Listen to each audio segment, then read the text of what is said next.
It's Tarot Tuesday, Tarot Reviews Day. I'm back with another deck, which I think I just showed you guys. Oh no, that's okay. So following in our little, not tradition because this is a new thing, but our little rhythm that we've established for October, I have a new little October-y deck for everybody today. And that is this Spoopy Tarot. So the Spoopy Tarot is one of my spooky decks, but obviously this one is not just spooky, it is spoopy, which means that it is intended to be both spooky and cute at the same time. A lot like some people I know. So, the Spoopy Tarot is a really cool deck. Very adorable. This is done in that aesthetic that's known as Kawaii. For those of you who don't know, that's like a kind of like a goth subculture where like it's sometimes I think it was called pastel goth, and then like Kawaii I think like became its own thing. It's very inspired by like cute little like pastel colors and like adorable versions of like monsters and ghosts and those things. So it's more about being adorable and taking those spooky things and making them like super cute and awesome and kind of even like little kiddish, because it gives like this really carefree like this, it's really just like this juxtaposition of like the carefree and the childlike with what is usually very like, you know, could be very intimidating. And so I think it's kind of an awesome aesthetic. It's something I obviously lean into a little bit, but it doesn't like own my life. However, my husband bought me this deck, which is, it really tracks. All of my cute decks are decks that my husband bought me. He's got great taste in adorable decks. So this one I really love. It's by Ami Naily. Ami Naily also authored a deck called the Kawaii Tarot. So obviously this is kind of their thing. They've changed their name to Ami Naily since then. I think Diana Lopez was the name that they wrote the Kawaii Tarot under. I don't own that deck. If you do, let me know, because I'd like to know if that's one that I should get. So let's take a look at the pretty box. Very nice. The little booklet goes in here. See, like I'm saying, little pastel colors, you know, cutesy, like little kid, just really leaning into the like youthfulness and the joy and the exuberance of spooky season. Which I really love. And so this kind of artwork, like that, you know, cute little like digital anime it's very simple. Very simple. And here's actually a really great example. Like, I love that this happened to be the first card up. This is a really great example of this deck doesn't necessarily correlate to classic tarot. So you have like, you know, the Hierophant and the High Priestess and a lot of those classic major arcana cards, but like you'll have the Haunted House instead of the Lovers. And according to the booklet, it has a bit of a different meaning. If this is about like when you're like kind of transitioning between old and new and making decisions about that, instead of Lovers, which is a lot about, that card is about like, you know, harmony and balance and things that are coming together. So you do have to, I would say you will have to be able to learn this booklet a little, in addition to, you know, your knowledge of classic tarot when you're reading the major arcana with this deck. The minor arcana is pretty much the same, although I do find the iconography a little bit difficult to decipher sometimes, because like she's using like here, like wands. I'm pretty sure these are wands. Wands I think are candies, like these marshmallow sticks, lollipops, stuff like that. This one, I'm pretty sure is pentacles. You see like a lot of eyes and like roundish things. But the booklet tells us that we're still going with cups, pentacles, etc. And so you really have to be able to, I think shape is what the artist is using to help us identify what's what, because the only other information obviously we have here is just 6, right? So it's a deck you kind of have to get to know. A little devil, like look at how cute that is. I'm sorry, I've been sick. Look at how freaking cute that is. I just laugh and laugh. In our little court cards, right? Here's our little King of Wands. And it's just all so cute, right? So the energy of this deck, it's so freaking adorable. It's just like, it's a sweet little deck. I like to use this deck when I'm reading for, like, I use this like when I read for my nephew when he was here visiting me a couple years ago, I think. And like, you know, I really like to use this deck for when I want the vibe to just be sweet, kind, and helpful, right? I wouldn't say that this was a deck for digging deep. I would use something that was more geared towards shadow work. This deck doesn't really vibe like that. This deck really just has this friendly, it's very friendly. It's friendly and it's sweet and it's very well intentioned and kind, and it just wants to help, right? It's just like, I'm just going to give you like a little helpful, cute nugget for you to chew on, and it's going to be packaged in this cute little adorable way.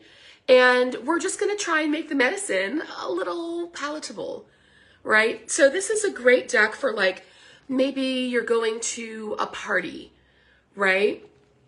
I was just in discussion with some friends over dinner, and we were talking about reading at parties, and the, like, sometimes, you know, things can go left. You never know when someone's going to sit down in front of you and they're just there for a good time, and then all of a sudden the cards are like, rah! And there's different ways to handle that. And, you know, I don't take out the shadow cards from the deck. I like to keep them in. But a deck like this that comes in with that intentionality and that energy of like sweetness tends to package what that person needs to hear in a more friendly way.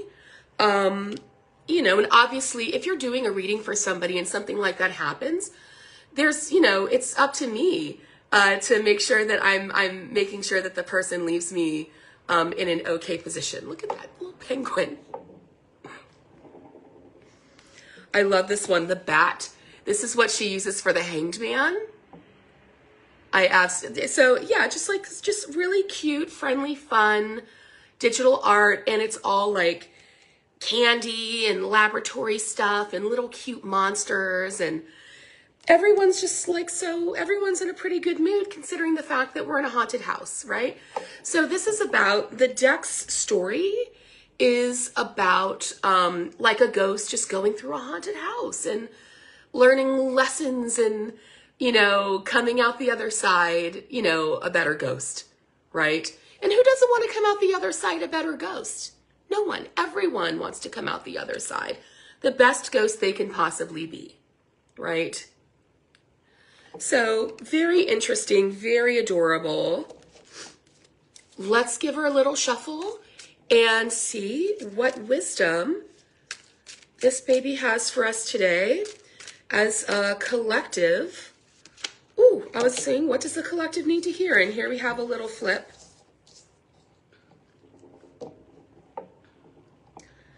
Okay, so we have some really fun cards here. Two of Wands, right? Two of Wands can talk about work-life balance, keeping two different creative passions balanced. It's all about, like the twos in tarot, they're all about balance and harmony and collaboration, right? And with our wands, that's our fire suit. So this could be like two very fiery partners. This could be two very passionate creative interests that you have, right? this is coming in with the Page of Cups. And the Page is somebody who is like, when it comes to the court cards, the Page is the thinker, the planner, the list maker, the person who's not quite ready to get on the horse and go, right? And then we have the World. And the World has a lot to do with like completion. There is that whole like big grand, the world is your oyster energy, but it's also like, you know, opportunities being available to you, the completion of a project, right? So let's think about what all three of these might mean together. And with a deck like this, it can be difficult for a reader like me because I really like an iconographically rich deck to read off of because the iconography really, really gives me a lot. But there's still a lot here that you can look at, things like color, things like a specific monster, like we have our angel here. That could be helpful to us, right? We have, what is this? Yeah, it's like a little moth, but there's that crown on its head. Like, journey's over, you did it, victory, right? So I'm feeling like I'm getting this vibe of keeping things balanced. We have somebody who wants to keep things together. And this is for anybody who's watching or anybody who is going to be watching in the future.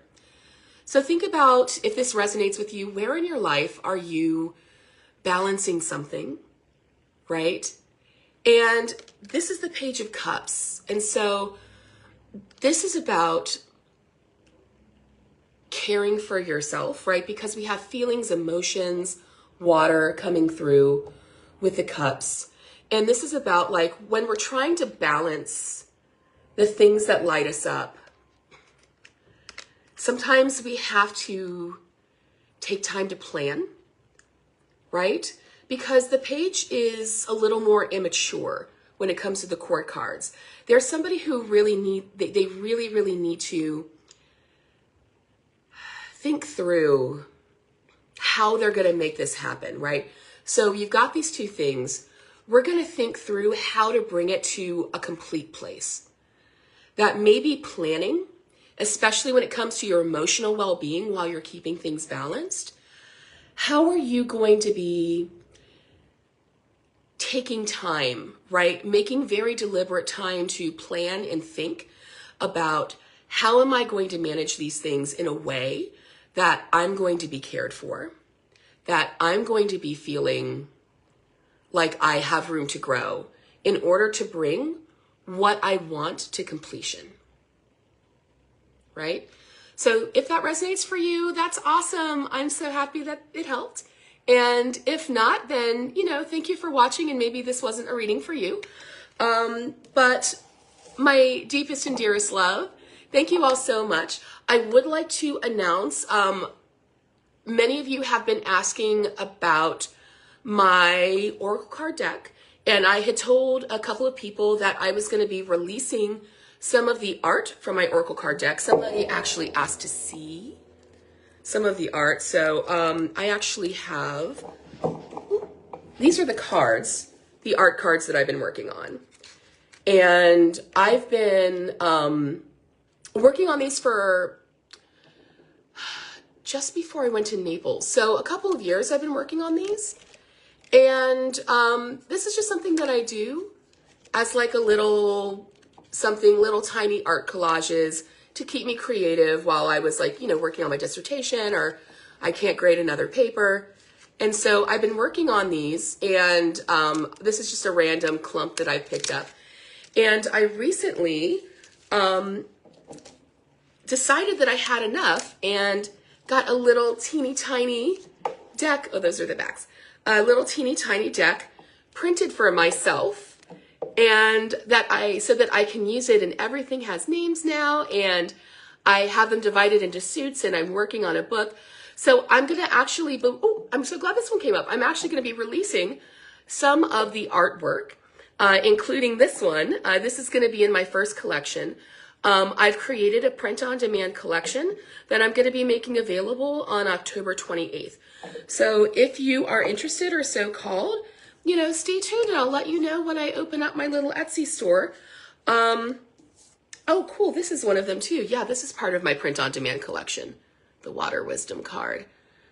So, yeah, I'm really, really grateful that so many of you are excited to hear about my deck and the artwork that I'm making, which is really I'm kind of jazzed because I'm just now getting into this place where I'm feeling a little more, secure about calling myself an artist. Anybody who knew me in art school is gonna know that I was always like, I'm an art historian, I'm not an artist. Like, I was always very weird about my art just because, I can be so weird and competitive, especially when you're grading stuff. And so, yeah, it's been a little bit of a journey for me. Thank you. It's been a little bit of a journey for me, but I'm really excited.